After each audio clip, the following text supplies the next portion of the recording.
back to today, and if you've just tuned in, you're very welcome to be with us here on The Level on this Friday morning. And Friday morning is the hour of the week that we look at families, and I have to say that here at Life FM we are committed to helping families to grow stronger and to build better relationships. And one of the bedrocks in a family, of course, is marriage, the relationship between the husband and wife. And if you tuned in, if you weren't with us last week and you've just tuned in this morning, then last week we started the first in a new series geared towards building stronger marriages. And to help us do that, we'll be joined for the next 7 weeks by Alan Morris. Alan, of course, has been working on the Alpha Marriage course for many years and done a number of seminars in regards to this and running those courses for the Alpha Marriage course. And he's doing it for us on air to help you build a stronger marriage, for us, for all of us, to build a stronger marriage and have that deeper connection with our husband and wife. And joining me on the line to do that is Alan Morris. Alan, you're very welcome to be back with us this week. Thank you very much. A friend of mine, Paddy, says marriages are made in heaven, but so's thunder and lightning. And marriages go through their ups and downs and their difficulties, and but it's lovely, strengthening situations where you go through a tough time, and that makes you stronger in it. Mm-hmm. We have to work with that. But what is marriage? What do you think marriage is, Anna? It's an interesting subject, isn't it? It is actually, and it's a big question, because our thoughts on what marriage is changes, I think, as we go through a marriage. I think at the beginning of the marriage it was, exciting, and it was a journey, and everything was in front of us. Our future looked rosy and it looked wonderful. But I think, as you said, marriages go through difficult patches. You have to work things out, and I think marriage definitely is, I suppose for me, I think it's just having that support of someone who I know without a shadow of a doubt is in my corner no matter what happens. Absolutely. Your number one fan. A relationship of increased intimacy and growing interdependence. That's an interesting way of putting marriage, isn't it? Yeah, I like that actually. Growing together and getting closer together as you go along life. Mm-hmm. And that's just a really, how do we actually grow through our time married? How is it evolving? We've got the spring, as you say, when you actually kind of get, the early years of marriage and your first love of kind of each other and the sense of discovery and excitement, infatuation, all that kind of great kind of acceptance of each other. And then you've got the summer, season of increased activities and demands. Your partner maybe, you may find that the kind of different pressures come on, and dealing with all that sort of areas of career. Mm-hmm. That's probably where maybe I am. Like to think I'm still in the summer rather than the autumn. And then you've got the autumn, the season of richness and maturity, reaping the benefits of what has gone on before. Maybe you've got teenagers in the house. Mm-hmm. It's you're kind of exhausted in part of the parenting end of things. And then there's the winter of marriage, where you've got the empty nest. You're standing there looking at each other. So they say, who are you? Because sometimes, the children take up so much time, and you actually have to say, we've been doing so many things within the children issue, and then suddenly they're gone. And you have to, it's a new chapter, and it's lovely seeing. We've, in our marriage course, in the Alpha Marriage, we've had couples come along that are in their late 50s, 60s, and they're coming to a new stage. And it's lovely seeing them grow in that, in a new chapter. Yeah. A new chapter of their life. And I think even as you went through the seasons, we have different challenges, certainly that I would recognise in many of those seasons. Each season brings different challenges for us to get to grips with that we may not have encountered before. Yeah, how do we work through pressure? Mm-hmm. How do we work through that pressure? Commitment, time, empathy, and good habits.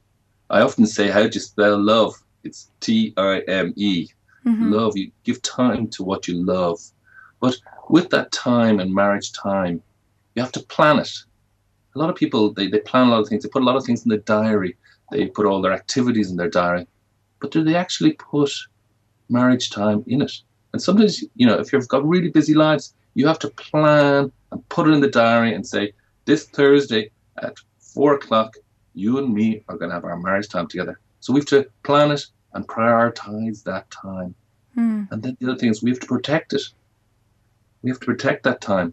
And that is in the diary, and that's the most important thing. And we should never change that time that we have together unless the other person agrees with it. So if someone rings you up and say, can you do this very important thing? You need to say, oh, well, I have an appointment at that time. I'll have to check. And you need to both agree with that. So you have to protect it as well. And that's so important that you protect, prioritize, and plan your marriage time together to grow, spending that time of connection together. Yeah. So that is a big factor, as you said, in building a strong marriage, to give that time. They often, when the pastor, priest, the minister says, and the two become one. What does that mean? What do you think that means, two become one? Do I become my wife? Or does my wife become me? What does that look like? What do you think that looks like, two become one? Is it just the physical act of making love together, becoming one like that? Or is there more to that? How can we connect more in a deeper way as one? And that's an interesting thing.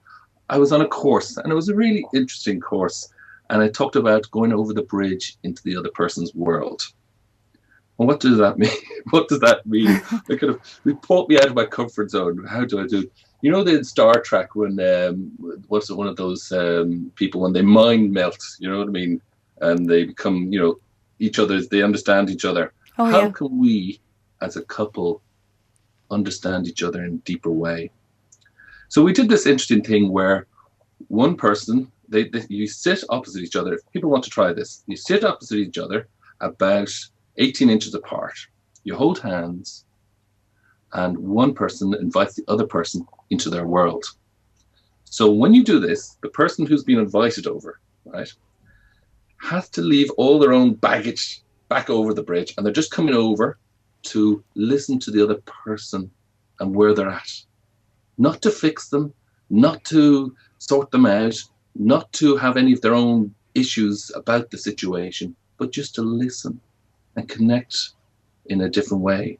And in a funny way, when you go over that bridge into the other person's world and just listen to what they have to say, instead of resolving some of the issues, you dissolve some of the issues. It's a kind of funny way of changing things. They dissolve because you connect. And when you feel connect and you feel understood, you feel loved. So crossing that bridge and saying, when you cross that bridge, you listen to what the person says. And then you actually say back to what they've said to you. And is that what you said? Have I got you in that? And the other person says, you might say, no, you haven't got me. Yeah. Or you might say, yes, you have got me. And then you say, is there any more to this? And don't let the thing pour out, and just let the person talk to them. I used to be a Mr. Fix-It. When Diane came along with a problem, I'd shut her out and try and solve the problem. It sounds funny, doesn't it? I think that's a male thing, though, isn't it? Oh, absolutely. It's a male thing. When someone comes along, when Diane came along with a problem, she may not want fixing. Yeah. She just wanted me to listen to her. And what happened was I used to actually shut her out and then think about how I'm going to solve this problem without her, even though she had the problem. And the real thing is to try and listen. Try and use this time to just go and listen to what the person has to say. Not to put up our defenses, not to put up any of our own issues, but just to listen to what they say and let them outpour whatever that is. Repeat back to them what they've said to you so that they know that you understand what they've said. And then say, is there any more? And just listen. And in this way, you get that closer connection, because a lot of this all comes down to connection. It comes down to the connection, the deep connection of each other with one another. And in a lot of ways, that is becoming one in connection. You've got the physical side, the love of making love, and then you've got the connection of becoming one in mind. You hear this, we are one in mind in a meeting or something like this, but one in mind in different situations, and knowing how you can get into that deep connection with your husband or wife. It's a really powerful thing. And I think it can also work as something that can stop these blow-ups from happening, because very often I think in a marriage situation, it really is only when there's, stress levels become too much and you drag that person into your world and say, this is what I have to deal with. You don't see anything that's going on. You don't notice this. You don't notice that. So it can actually stop that kind of thing from happening. Yeah, it can. And also sometimes when those your rows happen, sometimes it relates to the past. Mm-hmm. It's a trigger in the past that, both of you have to recognize, why is this causing this? Is it something that's triggering something in my past? And the husband or wife, whoever is, angry at this, both of you have to recognize there might be something in the past that's triggering this. Mm-hmm. And looking at that and trying to understand that.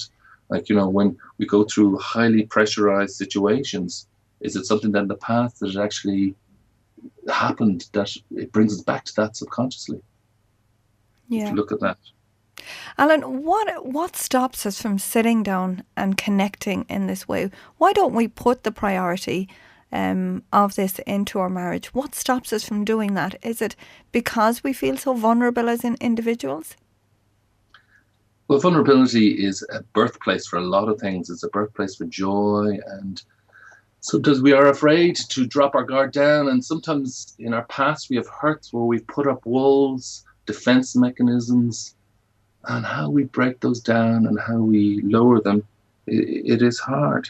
But what we have to recognize is to take the time now. This is where you are now. Don't look backwards at, say I'm here now and I want to start with a fresh page. We're going to deal with these things now. Mm-hmm. And just start new habits, good habits. And this will help then to deal with them. But recognize there are issues in the past. I have my baggage from my past. We all have our baggages from our past. Recognize that sometimes things can come up and why is this irritating me? Sometimes it's in the past. Mm-hmm. And recognizing that, being aware that some things do trigger in us and look at why they trigger those things. Yeah. And what about the couple today, Alan, who are at a stage in their relationship where they find it difficult just to be in the same room as one another? Can they start with this situation where they sit down and talk? Is that an okay place for them to begin? Do they want it to work? It's a question. It's a choice. Love is a choice. Do they really want it to work?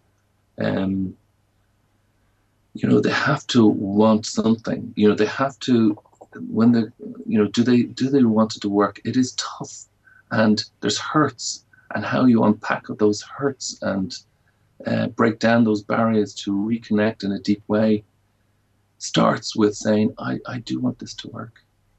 I love this person, even if they drive me mad. And I do drive Diane mad sometimes. And do I want this to work? Can I reconnect with this person? It comes with a choice that they have to kind of try and say, yes, I know it's tough. And I know I feel disconnected totally. And he's frustrating me. Will we ever reconnect in a deep way again? Let's try. Let's take that step and see where it goes. Because as Diane, my wife, often says, sometimes the hill over the far side of the hill looks greener. And we say, we'll give this one up. We'll find someone else then. But it still needs mowing. Mm-hmm. Over that hill, it still needs work. It still needs things. And a lot of times we bring the same issues that were difficult in our first marriage into the next one. But we think that's going to fix it. A lot of times it doesn't fix it. Sometimes we have to work hard. When we dig deep into ourselves, then we actually find that we grow much more in ourselves and in our love for other people. So, yeah, maybe take a risk, try it again, see where you are in common with each other, and recognize where there are difficulties and how we deal with them in a better way, create new habits, good habits, have that empathy, give that time to each other, and that commitment. Sometimes, our lives can drift apart. we can be very, very busy. Mm-hmm. And I was at myself and my wife were on our marriage time in a restaurant together. And Diane took out this napkin, this white napkin, and she drew two circles interlinking in the middle. And she said, Alan, write the things you do on your own on the left circle out on the left side. And I'll write the things on the right side. And then in the middle, we'll write what we do together. It kind of shocked me that I had so much on the left side and not enough on the middle. Yeah. Mm-hmm. So I had to say, right, you're right. So what I did was I moved some into the middle. I took some things out from my side and I put more things, new things into the middle. Because sometimes, as I say, we can work in parallel and just not connect. And we need to look at that. We need to set up. The reason, as I said, we do the marriage course over 7 weeks rather than the weekend is to create a pattern, a good habit of each week giving marriage time to each other. And that doesn't necessarily mean, sitting down watching TV or something in chairs that are miles apart. You know what I mean? It means trying to do and talk about yourselves together. Not about a project, not about, what's the next big project we're going to do on the house or other things, but where we are with each other, how we are, where are our stresses, what are we, where are we with the Lord, how are we getting on with the Lord, what's going on at work that maybe one of the couples may not know about, what are the stresses there that have gone on. Mm-hmm. And then when we understand what's going on in that person's life, I was self-employed, like that's kind of nearly like self-motivated, and I internalize things, but sometimes I have to speak it. I have to say, I've had a tough day, or there's some things that are going on that I'm struggling with, to Diane, because then she'll understand. Mm-hmm. We feel understood, we feel loved. Mm-hmm. So maybe for the next program, maybe people could draw those two circles and look at that and try and do those bridging as well, because that really is, it's kind of feel mechanical at the start when you're sitting there opposite each other, but your face is about 18 inches apart, looking at each other and going into asking that person, can I go into your world and just try and understand you and just listen? And by doing that, you connect in that stronger, deeper way that really will be a good building foundation for your marriage. So that's a homework for us all to do, those circles. I think that certainly, as you said, when we see it written down in black and white, it can really bring the message home as to where exactly our priorities lie. Yeah, it does. And as I say, we give time to what we love, and maybe we give time to the church in a good way, and sometimes we hide in other things or other areas. Mm-hmm. But maybe we need to actually give time to people. Mm-hmm. Give time to people that we love. Look, in our marriage course, we often say, look, do we service the car? Yes, regularly, so that it'll run smoothly. We need to service our marriage as well. We need to look at that and how we can do things better and stronger, communicate, maybe disagree healthily, and how do we do that? How can we be stronger and more united, more connected in our marriage? Giving time to that is so important. We go and we do third level education courses in whatever, or apprenticeships and all that sort of thing. We put a lot of focus into work. But when it comes to marriage, we just wing it. Yeah. There are better ways of doing things. There are stronger, and we can do this much, much better. Marriage doesn't have to be average. It can be really good. Mm-hmm. Yeah, and I know you mentioned communication and conflict, and I know we're going to cover resolving conflict over the next couple of weeks. But I suppose, Alan, for those who decide to do that bridge exercise this week, have you any kind of hints or tips into how to avoid getting drawn into an argument? Because this is really just about communication, and it's not about resolving all those deep hurts from the past, but it is about beginning that communication. So do you have any kind of hints that would help us to avoid having it turn into an argument? It will take strength of character to not respond by going over that bridge, the way I said. Mm-hmm. The person who's crossing that bridge cannot respond. he has to, or she has to just listen and repeat back what the person says to them. In other words, reflect back what they say, so that sometimes what we hear isn't what is being said. I remember hearing a little story about a person who was in a taxi. They were talking to the taxi driver, and the taxi driver was listening to some nice music.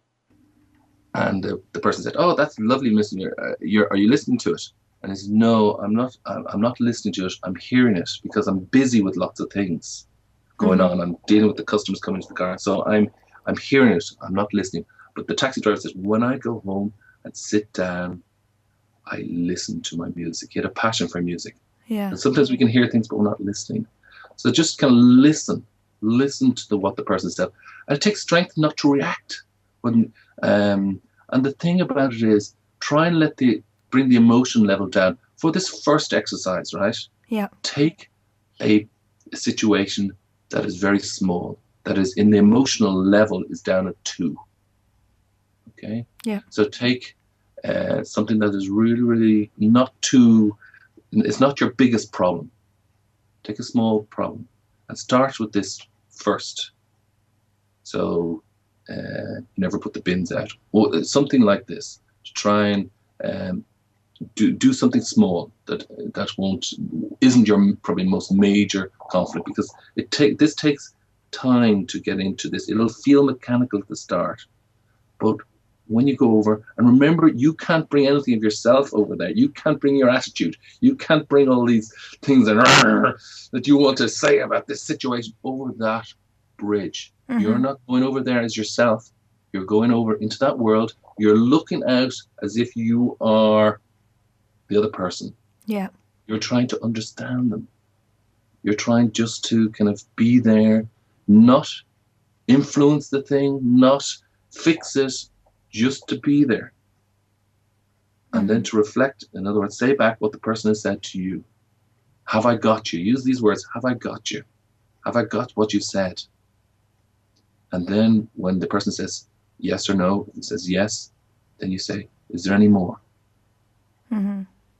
And just going over that bridge. And then another time, don't do it the same. I wouldn't do it the same day. Maybe the other side go back, the other person goes back over the other person's bridge. This is just about connection. This is trying to, it sounds like a formula for connection, but it does help you to try and understand each other.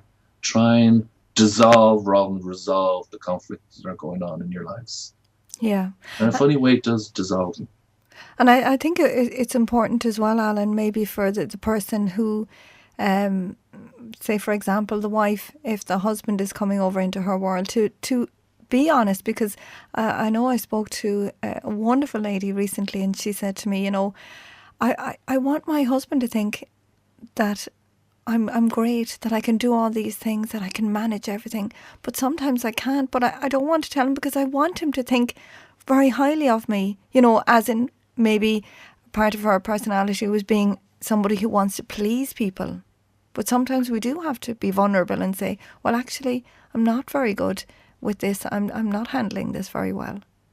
Well, yeah, and that's when he understands that, then he knows more where you are, and how you say those things is hard sometimes to be vulnerable, but it is saying those things, then they understand, and therefore they can come along beside you. The real thing is not to kind of rush in to try and fix you straight, but to come in and just understand. Mm-hmm. Just listen and understand. By doing that, you grow more in your connection with each other. And vulnerability is, it's such. You're right. Vulnerability is what it's about. Being vulnerable with each other. Like, Darren loves me in all my faults and my vulnerable parts, the parts that I'm not good at, and I to expose those vulnerable parts sometimes is difficult for me, and but yet I need to, so she can come along and understand. Mm-hmm. We talked a bit about how we show love through time, touch, affirming words, presence, and acts of service. This person may be struggling in areas of acts of service, and the husband can come along and help in acts of service, because that may be her love language. She'd love him to come along and help him in coping with some of the issues that are going on. Sometimes it might be just time, being together, touch, How often do we touch the ones we love and say, I love you? The words I love you are such a powerful thing to say. For men to say that, oh, it's whooshy, but it's a lovely thing to say. Affirming your love for the person you love. What's wrong with that? It's natural, it's good, it's healthy. Mm-hmm. And you don't want to make it cheap. You don't want to make it, I love you, all that. But to say, I love you, and look in their eyes and say, I love you, look into their heart and say that. That's lovely. Affirming words. That lady also talked about affirming words. She wants to be affirmed. That's maybe her main love language. To be affirmed. Say, you're great. You do that so well. You're such a great cook. You're such a great at working with people in your office. You inspire people. Mm-hmm. Then there's the thing of presence, a gift, simple gift. Like I sometimes give Diane a packet of licorice. It's not expensive. It's just a packet of licorice to tell her I love her. Yeah. You can do little things like that. There's something that you might like. Just give something like that. So kind of look at where you can actually show your love. And that kind of helps to grow in your love together as well. Well, we've certainly covered a lot today, and I know you've given a couple of exercises for people to take on board this week before we come back next week. Next week, what are we looking at next week, Alan? You caught me there now. I'm turning the page here. The art of communication. The art of communication. The art of communication. Yeah, sometimes can shut down. Because we put up walls and things like that, and how we can communicate better and stronger. So that's the one that we all can struggle with at certain times, either busyness of life or we shut the other person out because we feel hurt. Yeah. How do we reconnect? How can we communicate? The words like you never, and I always try not, you maybe use this, but say, I feel, what do you feel? I feel hurt because you did this, you know what I mean? Mm-hmm. That's maybe better ways of communicating. So look at that, how we can communicate without trying to score points and things like that. Trying to maybe build more walls. How do we break down those walls and communicate better? Yeah, and start this week by drawing those circles and linking them and having a look and see where really our relationship stands, and I suppose build on those foundations. Alan, thank you so much for taking the time to speak to us this week. Pleasure, Anna. And I look forward to having you back next week. As I said, we'll be carrying on with this series, and I know if people do want to check out the website, there is a website available if people do want to follow on there. So do you want to give those details to us, Alan? Yeah, if you want to look on the alphacourse.ie, and the marriage course is on that. And if you have a heart for marriage, I started many years ago because I saw the hurts. I'm reading a book called Holy Discontent, and I saw marriages that were struggling and things like that. And if you have a heart for marriage, you can do the marriage course in your own church, your own home, by just simply getting the DVD and the books and just getting a few people in there and try and strengthen marriages in your area. Yeah, it's wonderful seeing friends grow in their marriage and be stronger in their marriage, who didn't necessarily have bad marriage, but there are little areas that they needed to work on and seeing them much stronger. And who goes into a marriage saying, oh, I'm probably going to get divorced? We don't. We go in with the expectations that this marriage is going to be for a lifetime. Yeah. So why do marriages fail? They have to put time in to strengthen their marriage. So look at that. Maybe if you think you have a heart for marriage, go to the alphacourse.ie site and they'll forward details on to me. Alan, thank you so much again for being with us today, and we look forward to having you back next week. And the details again, www.alphacourse.ie, and have a look up on the marriage there. Alan, thank you so much. We'll join with you next week. Okay, bye-bye. Bye.